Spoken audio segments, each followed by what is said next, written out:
Master Jet, regarding sa PBB po, if yung school is may late submission ng MOOE, not qualified na po for PBB. So tanong po nito, no, ayon po ng sender ay matagal daw na liquidate kasi yung fourth quarter na MOOE, no, noong 2022. So yun po yung pag-usapan natin. Actually, kung pag-usapan po natin yung PBB before, no, yung dati po na tungkol sa PBB, ay nagkakaroon po 'di ba tayo ng ranking ng mga schools. Doon po sa ranking, factor po doon yung MOOE na utilization, tapos yung rating ng OPCRF. So yun po yung dalawang bagay na nagiging factors para sa pag-rank ng mga paaralan to determine kung sino yung good, better, and best. So yun po yung before. Sa ngayon, wala na pong ranking na mangyayari sa bawat schools.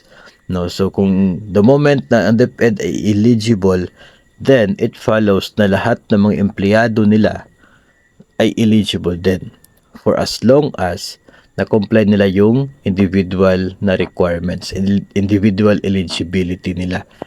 Ngayon sa case na ito, mayroon po doon sa individual eligibility yung pag-liquidate ng cash advance.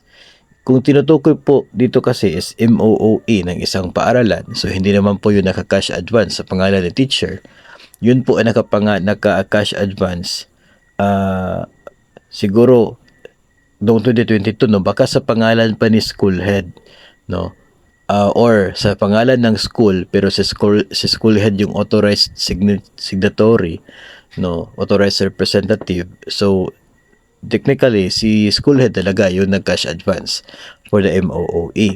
Ngayon kung hindi po niya na i-liquidate doon po sa proper period na allowed ng COA, then pwede po siya na ma-exclude doon sa listahan ng mga eligible personnel for the PBB, no. So yun po ay i-determine ng inyo pong division, no.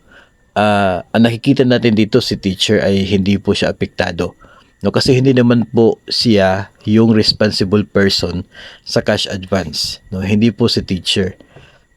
Yun po yung nakikita natin dyan. Kasi nga, part ng individual eligibility, yun pong dapat very satisfactory yung rating mo. Dapat ay wala kang unliquidated na cash advance. Dapat nakapag-submit ka ng iyong SALN, no? So yun po yung ilan, no, sa mga dapat po.